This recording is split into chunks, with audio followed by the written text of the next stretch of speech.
بسم اللہ الرحمن الرحیم۔ السلام علیکم۔ حضرت خالد بن ولید کو اللہ کی تلوار کیوں کہا گیا تھا؟ جاننے کے لیے اس ویڈیو کو مکمل دیکھیں اور اس چینل کو سبسکرائب کریں۔ دورہ جدید میں نئے نسل کی تاریخ اسلامی میں دلچسپی نہ ہونے کے برابر ہے، جس کی وجہ سے وہ اسلام کے تاریخی واقعات پر مبنی کتابوں کا مطالعہ کرتے ہوئے بوریت محسوس کرتے ہیں۔ حالانکہ حال دور میں نئی نسل کے لیے بہادری کی داستان کا پڑھنا نہایت ضروری ہوتا ہے، تاکہ وہ ان عظیم لوگوں کے نقش قدم پر چلنے کی کوشش کریں اور آنے والے دنوں کے لیے تاریخ میں اپنا اور اپنے مالک کا نام رقم کر سکیں۔ اس لیے اللہ تعالیٰ نے مسلمانوں کو ایسے بے شمار سپہ سالاروں سے نوازا جنہوں نے مختلف موقع پر مسلمانوں کو بڑی بڑی فتوحات سے ہمکنار کیا، جن میں خالد بن ولید، محمد بن قاسم، طارق بن زیاد، یوسف بن تاشفین اور امیر تیمور کے نام شامل ہیں۔ اسلام لشکر کے جاں باز سپاہی سپہ سالار میدان جنگ میں دشمن کے لیے موت اور اپنوں کے لیے امن و راحت کے معیار پر تھے۔ اسلام کے عظیم سپہ سالاروں نے اپنی منزل کا تعین کرتے ہوئے جب بھی قدم بڑھائے تو رفت و عظمت کے پھول ان کے استقبال کے لیے بکھرتے چلے گئے۔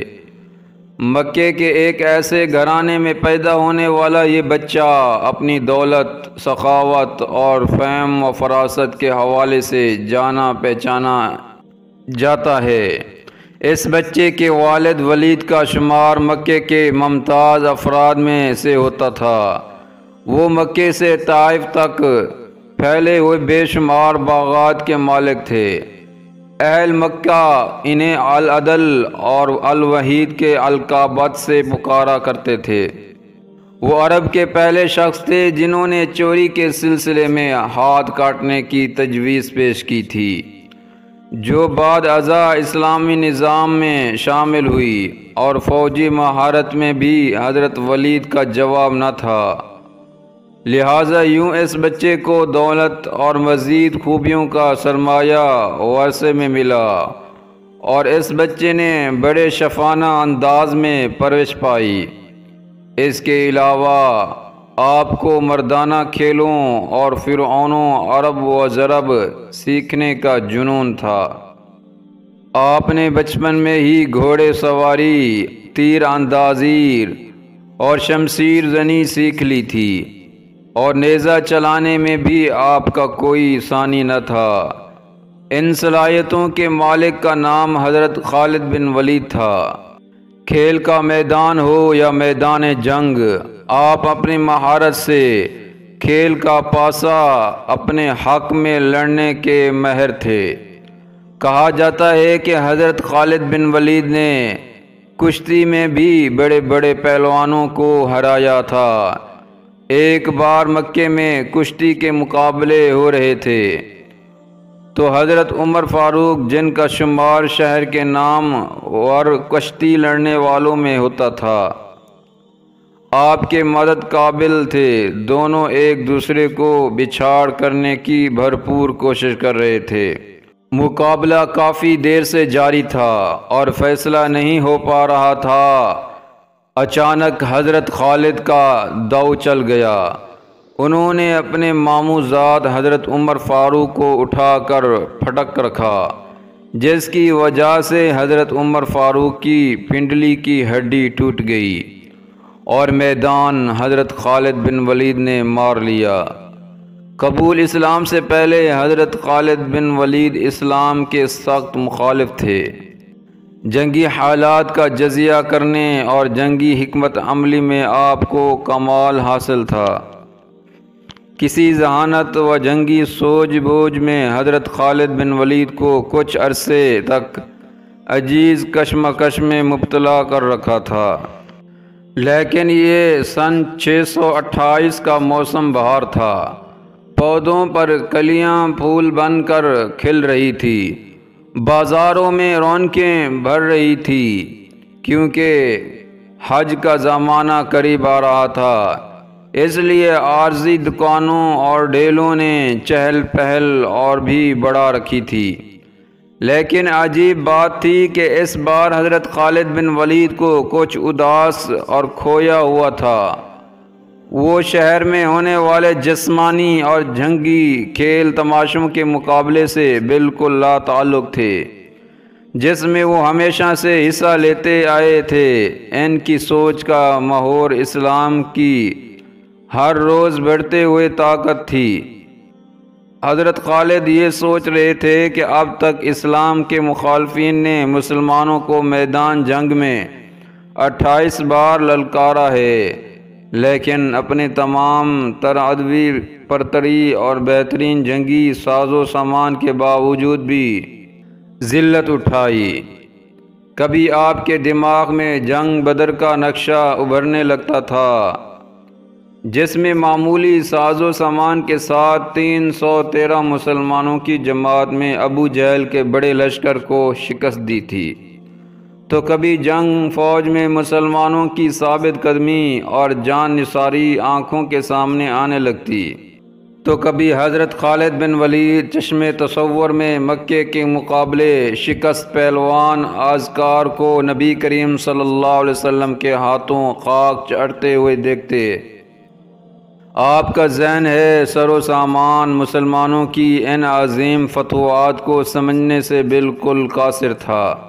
کبھی کبھی آپ یہ سوچتے کہ کیا مسلمان کے آتے کوئی غیبی طاقت موجود ہے، اور کیا حضرت محمد صلی اللہ علیہ وسلم واقعہ ہی اللہ کے رسول ہیں۔ اس کشمکش میں کئی مہینوں کا وقت گزر گیا۔ صلح حدیبیہ جو 1 سال گزر چکا تھا، معاہدے کے مطابق نبی اکرم صلی اللہ علیہ وسلم اپنے جانثاروں کے ساتھ عمرہ کرنے کے لیے مکے میں داخل ہوئے۔ حضرت خالد بن ولید الجھے ہوئے ذہن کے ساتھ مکے سے نکل گئے تاکہ وہ شہر میں مسلمانوں کے داخلے کا منظر اپنے آنکھوں سے نہ دیکھ سکیں۔ مکے میں 3 روز قیام کے دوران نبی کریم صلی اللہ علیہ وسلم نے حضرت خالد کے بڑے بھائی ولید سے فرمایا، افسوس خالد میرے پاس نہیں آیا، وہ آتا تو اس کا بھرپور استقبال کرتے۔ خالد جیسے بندے کو اسلام سے ہرگز دور نہیں رہنا چاہیے۔ ایک دوسری روایت کے مطابق خالد بن ولید کے قبول اسلام کے لیے نبی کریم صلی اللہ علیہ وسلم نے دعا فرمائی تھی۔ اس کے بعد حضرت ولید نے حضرت خالد کو بہت ڈھونڈا، لیکن ان کا کچھ پتہ نہ چلا۔ آخر کار ولید نے ایک خط لکھ کر کسی کے حوالے کیا اور درخواست کی کہ جب حضرت خالد بن ولید آئیں تو ان کو یہ خط پہنچا دینا۔ جب یہ خط حضرت خالد بن ولید تک پہنچا تو ان کی کیا حالت ہوئی تھی اور اس کے خط نے کیا کمال دکھایا، اس کے بارے میں حضرت خالد بن ولید خود فرماتے ہیں کہ میں اکثر سوچا کرتا تھا مجھے نبی کریم صلی اللہ علیہ وسلم کے خلاف ہر محاذ پر ناکامی کیوں ہوتی ہے۔ پھر آہستہ آہستہ میرے دل میں یہ خیال تقویت پکڑتا چلا گیا کہ کئی غیبی طاقت ہے جو میرے دل میں نبی کریم صلی اللہ علیہ وسلم کے لیے جگہ بنا رہی ہے۔ پیغمبر اسلام جب عمرے کے لیے مکے میں تشریف لائے تو میں وہاں سے نکل چکا تھا، جس پر میرے بھائی نے مجھے خط لکھا جس پر تحریر تھا، مجھے تعجب ہے کہ تم اسلام سے اس قدر نفرت کرتے ہو، حالانکہ تمہارے جیسا آدمی کبھی بھی اسلام سے دور نہیں رہ سکتا۔ میرے بھائی، گمراہی کے اندھیرے سے نکل کر حق کی روشنی کی طرف لوٹ چلے آؤ۔ خط پڑھ کر میرے دل کی حالت بدلی اور میں نبی کریم صلی اللہ علیہ وسلم کے حضور میں اسلام قبول کرنے کے لیے پہنچ گیا۔ اسلام لانے کے بعد حاکم شاہ کا مقابلہ کرنے کے لیے 3000 صحابہ کی فوج تیار ہوئی۔ اس فوج میں حضرت خالد بن ولید بھی شامل تھے۔ یہ بڑا ہی خون ریزہ مقابلہ تھا۔ مخالفین 1,00,000 کی تعداد میں تھے اور اس میں مسلمانوں کا کافی جانی نقصان ہوا۔ اگلے روز اس لشکر کی کمان حضرت خالد بن ولید نے اپنے ہاتھوں میں لے لی اور اعلیٰ جنگی اصولوں پر اپنی تھوڑی سی فوج کو جمع کیا اور حاکم شاہ کی فوج کو تہس نہس کر کے فتح حاصل کی۔ صدیق اکبر کے دوران خلافت میں حضرت خالد بن ولید کی زیر کمان مسلمانوں کا لشکر مختلف ممالک میں فتوحات اسلامی کے ڈھنگے بجا رہا تھا اور اللہ تعالیٰ کی فتح اور نصرت کے پرچم اٹھا رہا تھا۔ اس سلسلے میں شہر ہیرا کے باغیوں کی شرارت اور عہد شکنی کی خبر پا کر حضرت خالد بن ولید نے سب خیموں کو 4 منصور کر لیا اور کئی شب روز تک قلعوں کو گھیرے میں رکھا اور لڑائی اس لیے نہ چھیڑی کہ شاید یہ لوگ راہ راست پر آ جائیں، لیکن جب ان کی طرف سے کوئی تحریر نہ دیکھی تو حضرت خالد نے حملہ کر کے شہر پر قبضہ کر لیا۔ قبضہ کرنے کے بعد عمر بن مسیح جو کہ نہایت بوڑھا شخص تھا اپنے قلعے سے باہر آیا۔ مسلمانوں نے حضرت خالد بن ولید کے سامنے پیش کیا۔ حضرت خالد نے عمر بن مسیح کی طرف توجہ فرمائی اور دریافت کیا کہ تمہاری عمر کتنی ہے؟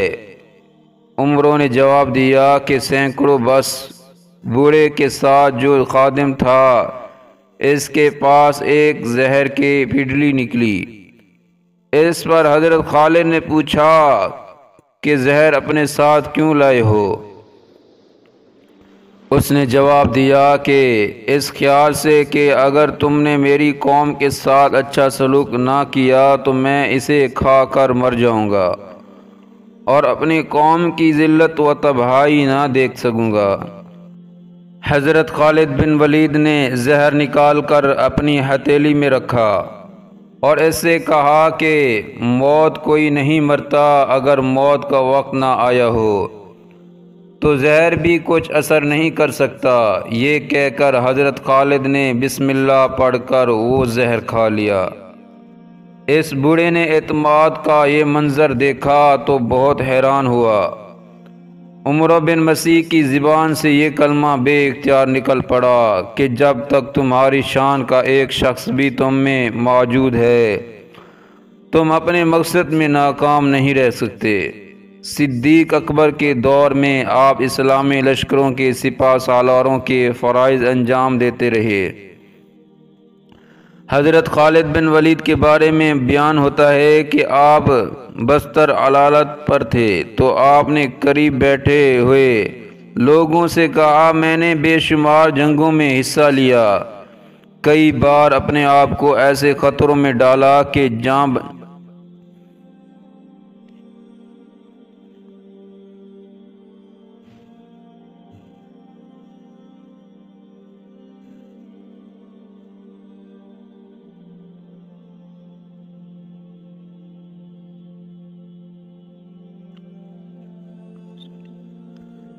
کئی بار اپنے آپ کو ایسے خطروں میں ڈالا کہ جان بچانا مشکل نظر آتا تھا، لیکن شہادت کی تمنا پوری نہ ہوئی۔ میرے جسم پر کوئی ایسی جگہ نہیں جہاں تیر یا نیزے کے زخم کا نشان نہ ہو، لیکن افسوس موت نے مجھے بستر پر دبوچ لیا، میدان لرگان میں شہادت نصیب نہ ہوئی۔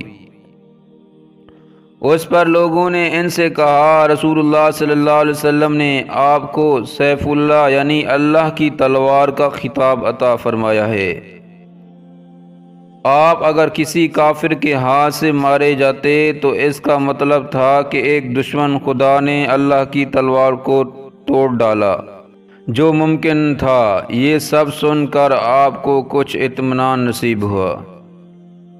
میرے پیارے دوستو، اس ویڈیو کو زیادہ سے زیادہ شیئر کریں اور اس چینل کو سبسکرائب کریں۔ جزاکم اللہ خیرہ۔